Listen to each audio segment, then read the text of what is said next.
BFM Business présente Edwige Chevrillon, la grande interview. Bonsoir à tous, bienvenue dans la grande interview. Mon invité ce soir, c'est Sylvain Maillard. Il est député de Paris Ensemble pour la République. C'est lui qui présidait le groupe à l'Assemblée nationale et Gabriel Attal qui lui a piqué sa place. Bonsoir Sylvain Maillard. Bonsoir Edwige Chevrillon. Merci d'être avec nous.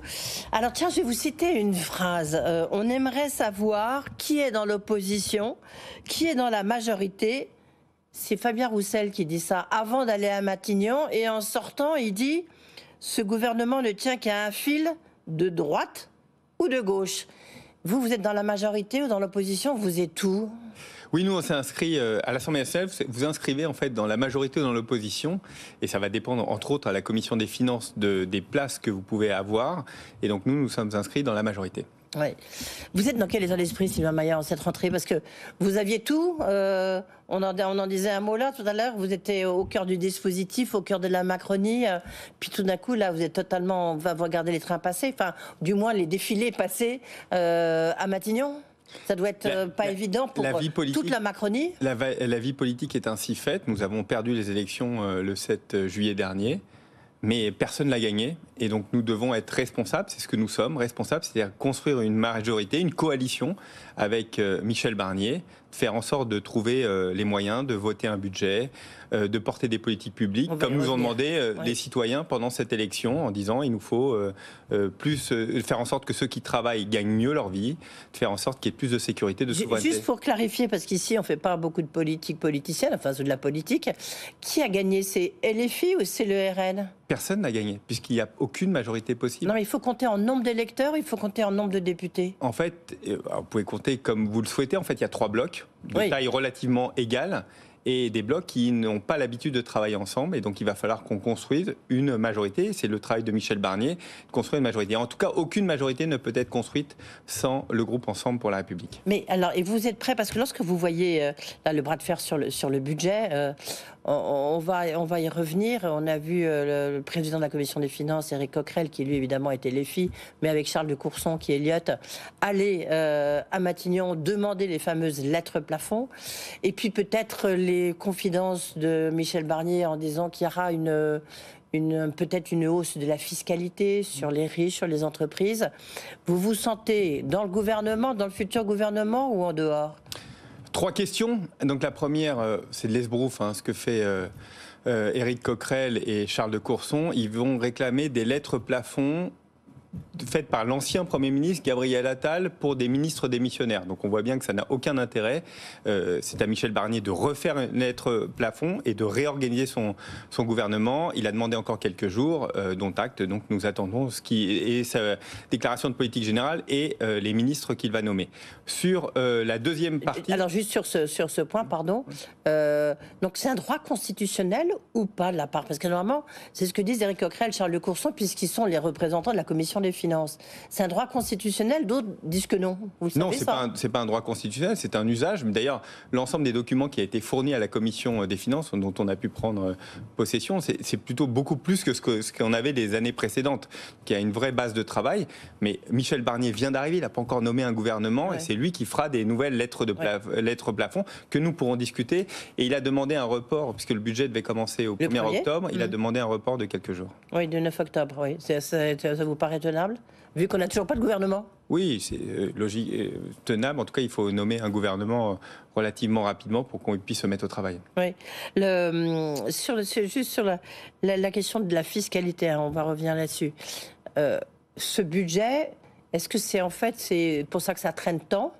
C'est que ça va être décisif pour savoir où se situe justement le gouvernement Barnier et le Premier ministre. C'est-à-dire, est-ce que c'est à droite ou c'est à gauche? C'est surtout trouver un budget à l'équilibre. On a besoin d'un budget des premiers travaux que nous avions faits, l'ancienne majorité avec Bruno Le Maire, avec Jean-René Cazeneuve, l'ancien rapporteur général. Il nous faut entre 17 et 25 milliards d'économies. On avait déjà gelé 10 milliards sur le budget au début de l'année parce qu'on voyait un ralentissement des recettes. Et donc il faudra trouver un budget qui nous permette de garder cette trajectoire, d'être en 2027 à 3% de déficit. Pourquoi on l'est? C'est pas un dogme. Oui, vous savez, si c'est un dogme. dogme. Enfin, en l'occurrence, c'est le traité de Maastricht, il y a du bon endettement et du mauvais endettement. Oui. Quand il y a trop d'endettement, on risque tout simplement d'avoir un dérapage et à la fin, on ne trouve plus de créanciers pour payer notre dette. Et puis surtout, un taux d'intérêt qui augmente. Et le taux d'intérêt qui augmente, ça augmente pour l'État, évidemment, qui emprunte. Et ça augmente pour vous, pour moi, pour les entreprises. On sait que la France, la signature de la France reste quand même toujours très bonne. Edwige Chevrillon, moi j'entends, on peut toujours dire ça et au fond, faisons aucun effort. Moi je vous dis je dis pas ça. À un moment, il y a une réalité qui nous rattrapera et donc faire en sorte d'être raisonnable avec l'argent public. Et l'argent public, c'est votre argent, c'est notre argent à tous. Il faut y faire attention et donc il faut être économe et faire en sorte d'être efficace. Chaque euro dépensé d'argent public doit être un euro efficace. C'est ça le défi de ce budget. Vous savez que c'est pas forcément la musique qu'on a envie d'attendre les Français.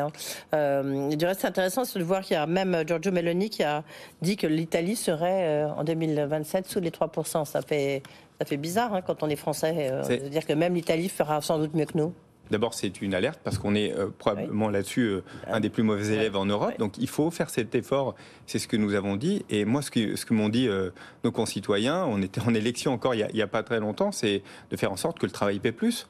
Ils ne demandent pas à vivre des subsides de l'État. Ils demandent à ce que le travail et que le brut soit plus proche du net. Ce qu'ils demandent, et donc, c'est ça qu'on nous entend. De justice fiscale. En tout cas, c'est ce que demandent les Français quand on regarde les sondages. Et c'est ce qu'a dit Michel Barnier dans son interview donc à TF1. Maintenant, ça fait une dizaine de jours. Plus de justice fiscale, il a dit 2 fois. Là, on dit qu'il aurait dit qu'il y aurait peut-être une hausse des salaires pour les plus aisés. Donc, et puis, une forme de retour sur l'ISF et une taxe sur les super profits. Est-ce que c'est une ligne rouge pour la Macronie, pour Ensemble la République, pour vous, Sylvain Maillard ? Nous, on est prêt à rentrer dans une coalition avec Michel Barnier, avec les LR, avec Lyot, avec Horizon, avec le Modem, pour construire une majorité relative. Dans une coalition, il y a les lignes forces. Nous, c'est ce que nous avons défendu dans un pacte d'action qu'a porté Gabriel Attal à Michel Barnier, que nous avons rédigé tous ensemble, les députés d'Ensemble pour la République. Et dedans, nous avons des lignes forces sur l'écologie, sur la justice sociale, c'est vrai, sur le fait de travailler, grâce au travail, nous devons gagner plus d'argent et que ça, c'est une vraie attente. Mais de rappeler une chose, nous sommes la majorité, nous avons été la majorité pendant 7 ans qui baissait les impôts. Baisser les impôts, c'est pas un dogme. Plus on baisse les impôts, plus il y a de l'activité économique. Oui.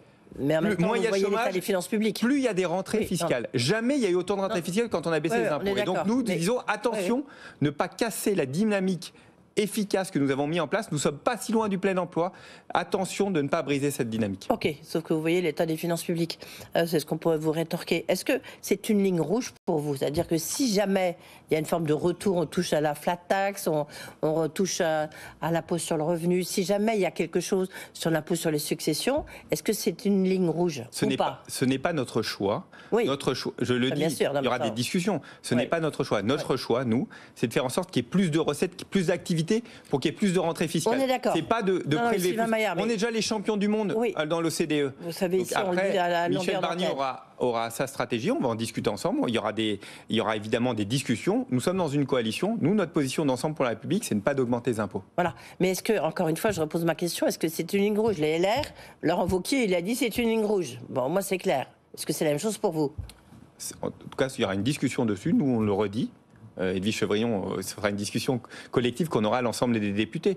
Nous ne souhaitons pas augmenter les impôts. Pour une raison très claire, c'est pas dogmatique. Vous savez, on peut toujours envoyer un signal de dire, au fond, on veut punir les riches, les sociétés qui réussissent. Pourquoi ? Enfin, j'entends le signal politique. On dit une seule chose. Notre objectif, c'est le plein emploi. Si on n'a pas le plein emploi, nous n'arrivons pas à financer nos services publics. Et donc, nous ne voulons pas casser la dynamique qui s'est installée depuis 7 ans, qui fait que depuis 5 ans, on est le territoire, on est la France et le pays le plus attractif d'Europe. Nous voulons garder ça, nous voulons réindustrialiser. On a besoin de garder cette dynamique. Donc pour nous, augmenter les impôts n'est pas le chemin que nous voulons. Et je le dis, par contre, on peut travailler sur certaines niches fiscales. On a déjà là-dessus, nous, par exemple, quoi, l'assurance vie, sur quoi ? Par exemple, je l'ai toujours porté sur le crédit impôt recherche. Je pense qu'il y a dessus des voies de passage sur lesquelles on peut faire des économies et d'être plus efficace. Il y a sur l'apprentissage. Vous avez raison. Moi, j'y suis très attaché. J'avais porté avec Muriel Pénicaud la réforme de l'apprentissage. On peut regarder ça comment marche faire. Très bien. Là aussi, on peut se demander pourquoi. Ça marche très bien. Est-ce que sur le supérieur, sur les grosses entreprises, il ne peut pas y avoir aussi une aide des uns des autres et de ne pas financer tout le temps par le budget? Je crois que là-dessus, ça se regarde. Et sinon, où est-ce qu'on peut trouver les économies? On peut continuer à regarder en se disant, est-ce que chaque euro dépensé est un euro efficace? Il faut aussi une réforme de l'État, il faut qu'on continue la réforme de l'État, la réforme de l'hôpital. Personne ne l'a fait, donc on ne va pas le faire tout de suite, là, vous êtes clair. Oui, mais je crois que là-dessus, on a déjà commencé un travail sur lequel il va falloir aller beaucoup plus loin. Il y a du travail, parfois qui se voit moins, mais très, très certainement, nous ne pourrons pas continuer à dépenser autant. Oui, mais pourquoi vous ne l'avez pas fait? Alors, pardonnez-moi, j'ai l'impression d'entendre ça comme si vous avez été dans l'opposition depuis toujours. Pourquoi vous ne l'avez pas fait? Vous voyez ce que je veux dire? Moi, je suis un auditeur, un téléspectateur, et vous dites, mais disons, Sylvain Maillard, pourquoi vous n'avez pas fait la réforme de l'État? Tout le monde disait, appelez ça de ses voeux, ça fait quand même très longtemps que vous êtes au pouvoir. La stratégie dans laquelle nous étions pendant 7 ans, c'est de faire en sorte de faire grossir les recettes. Oui, non, mais et donc il y ait plus d'activité, mais il n'y a pas eu de réforme de l'État. La réforme de l'État, on l'a commencé, je pense qu'il faut aller plus loin, beaucoup plus loin. Mais parce que dans l'hôpital, les hôpitaux, nulle part. C'est l'endroit où il y a une réforme de l'État, mais c'est pas vous qui l'avez initiée, c'est à Bercy. On a aussi, vous nous en ferez crédit, on a vécu 2 crises extrêmement fortes, et le Covid et les gilets jaunes, et très vite les gilets jaunes, qui ont fait que, au fond, la priorité a été de booster l'activité, plutôt probablement que de réformer suffisamment l'État. Il faut aller plus loin dans la réforme de l'État, mais ça veut dire qu'il va falloir trouver des majorités pour ça. Vous savez, tout le monde veut dire, oui, on veut faire des économies. Dès qu'on arrive au budget, tout le monde veut faire que des dépenses. Donc, si vous supprimez des niches, c'est impopulaire de faire des réformes qui demandent des efforts. C'est impopulaire. Quand on a fait la réforme des retraites, regardez, on a été seul à porter une réforme difficile en disant, il faut travailler plus. Parce que tout le monde travaille plus, on a une société qui vieillit, pour pouvoir garder notre niveau de pension. Vous avez vu à quel point cette réforme était impopulaire. Et au fond, on sait très bien que si on veut garantir des pensions, il n'y a pas d'autre choix. Porter des réformes impopulaires, c'est très difficile. Pardonnez-moi, 14 milliards sur supprimer la taxe d'habitation. Vous avez augmenté les recettes, un petit point, les retraites, les petites retraites, c'était bien, 14 milliards. Mais on n'a pas les moyens. Suppression de la taxe sur l'audiovisuel. La redevance. C'est un choix qu'on a fait de donner plus de pouvoir d'achat aux Français. Non, mais nous sommes déjà le pays qui taxe le plus. Oui. Et donc, nous avons rendu du pouvoir d'achat aux Français. Et là-dessus, pourquoi? Pour qu'ils consomment. Et évidemment, faire en sorte qu'il y ait une imposition. Dans les caisses, il n'y avait plus rien dans les caisses. Ce n'est pas vrai, on a juste une baisse des recettes parce qu'il y a un ralentissement assez fort de l'économie. Vous le savez bien, vous en êtes sur BFM Business, vous le dites suffisamment, c'est ralentissement de l'économie qui a commencé à la fin de l'année dernière. Par rapport à ce qui a été fait. Fin de l'année dernière, évidemment, nous impacte. Et donc, il faut qu'on fasse comme dans n'importe quelle entreprise, n'importe quel ménage, quand il y a une baisse des recettes, qu'on puisse adapter notre voilure. Et vous êtes chef d'entreprise. Aucun regret sur ce qui a été fait, donc Sylvain Maillard. Mais si on avait tout bien fait, Edwige Chevrillon, nous n'aurions pas perdu les élections. Oui, non, mais c'est pas parce qu'on peut. Évidemment qu'il y a des choses qui n'ont pas été bien faites, en tout cas les Français estiment que nous n'avons pas bien réussi, évidemment. Mais je crois que le schéma dans lequel nous sommes inscrits, de faire en sorte que la baisse d'impôts, qu'il y ait moins de chômeurs, et qu'on arrive au plein emploi, que le travail paie plus, je crois que ce sont les bonnes... Et la réindustrialisation du pays, je crois que ce sont des points importants et qui sont à mettre au crédit d'Emmanuel Macron depuis 7 ans. Vous avez vu quand même sur le rapport Oxfam qui montre que les super héritiers les Français sont particulièrement dans le communautaire de l'ONG. 0,1% des héritiers reçoivent aujourd'hui environ 13 millions d'euros en moyenne, soit 180 fois l'héritage médian. Il n'y a pas quand même un peu de justice fiscale à faire là? C'est une vraie discussion sur l'héritage. D'ailleurs, c'est tout à fait surprenant parce que quand vous faites des sondages, quel que soit le niveau d'héritage qu'un Français peut avoir, il est contre l'impôt sur l'héritage, qui peut être une discussion philosophique d'ailleurs. Au fond, est-ce qu'on ne devrait pas tout remettre à zéro? Et on peut entendre. Moi, ce que j'entends, c'est surtout sur le fait qu'on a protégé par certains héritages en disant, par exemple, pour moi qui est très efficace, le pacte Dutreil, qui permet de transmettre les PME... Qui est mis en cause en disant que ça coûte très cher. Mais après, pour les entreprises, c'est essentiel. Qu'on soit très clair, dans l'application du pacte Dutreil, il y a forcément des points sur lesquels il faut que nous revenions. par exemple, sur la construction de l'immobilier à l'intérieur du pacte Dutreil, peut poser question sur ce que nous mettons à l'intérieur du pacte Dutreil, puisque l'idée, c'était de préserver les entreprises. C'était pas forcément de préserver l'immobilier des entreprises. Et donc là, il y a sûrement des discussions et des voies, je pense, assez simples de consensus, de faire en sorte qu'on protège les entreprises, la transmission des entreprises, elle reste bien française, mais à côté de ça, ça ne doit pas être une niche fiscale pour... Voilà, l'immobilier, en même temps, fait partie souvent des usines, tout ça, ça fait partie aussi du business d'une entreprise. Oui, enfin, dans une entreprise, il y a deux choses. Oui. Il y a évidemment l'outil de travail et puis l'immobilier qui est autour de l'outil de travail. Quand l'immobilier est lui-même exonéré du patrimoine, d'exonération de droits de succession, ça peut poser question. Est-ce que vous avez compris ce qui s'est passé à Bruxelles, Sylvain Maillard, lorsque vous avez Thierry Breton qui claque la porte en disant que de toute manière il ne peut pas travailler avec Ursula von der Leyen. Ursula von der Leyen qui dit de toute manière moi je ne peux pas travailler avec lui, qui dit à la France c'est simple, soit vous, enfin donc c'est du chantage, soit c'est Thierry Breton qui reste, à ce moment-là vous aurez un périmètre petit, soit il s'en va, vous aurez un périmètre plus large. Là, on se retrouve avec Stéphane Séjourné qui fait la prospérité et la stratégie industrielle. Il n'a même pas la défense. On a tout perdu sur les deux tableaux, non ? Moi, je pense que Stéphane Séjourné sera un très bon commissaire européen. D'abord, il a été président du groupe Renew, groupe stratégique, pendant 5 ans. Il a permis de trouver des majorités et imprimer une vraie marque au Parlement européen avec un vrai esprit de négociation européen. Donc je pense que ce sera un très bon commissaire. Sur la deuxième, sur les rapports entre Thierry Breton, qui a été un très bon commissaire, ça je suis tout à fait d'accord avec vous, qui a apporté sur la souveraineté des programmes, une idée, enfin, je trouve qu'il a été extrêmement efficace et vraiment je veux saluer son travail. Il y a une vraie inimitié, vous l'avez dit, entre Ursula von der Leyen, qui est la chef de l'équipe, et Thierry Breton. Il faut l'entendre. Je peux regretter. C'est une erreur de Thierry Breton, ça, ce point de vue-là ? Non, je n'ai pas jugé, je ne connais pas le détail des uns des autres. En tout cas, ce qui est certain, c'est que Stéphane Séjourné sera un très bon candidat. Il a un très beau périmètre. Il a un très beau périmètre. Non, c'est pas un énorme périmètre, il n'y a même pas la défense. Oui, enfin, quand de la stratégie industrielle, on est vraiment au cœur de ce que nous voulons porter ici en France. Donc, c'est un beau périmètre. Et il a le titre de président, de vice-président.